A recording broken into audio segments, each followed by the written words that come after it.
আমাদের রোজা, আমাদের ইবাদত, এগুলোকে মিজানের পাল্লায় উঠালে কোনো ওজনই হবে না।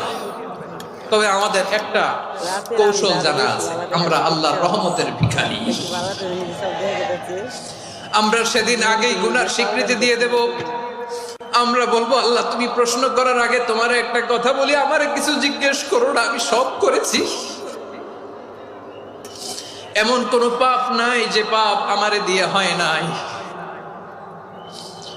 তোমার রহমত দিয়ে তুমি জান্নাতে পাঠাবা, তোমার দয়ায় জান্নাতে যেতে চাই, আমল দিয়ে না। পারবেন বলতে? কিয়ামতের দিন আমরা বলবো, আল্লাহ আমার আমল দিয়ে জান্নাত চাই না, আমি তোমার দয়া দিয়ে জান্নাত চাই। তোমার দয়া ছাড়া আমার কোনো উপায় নাই।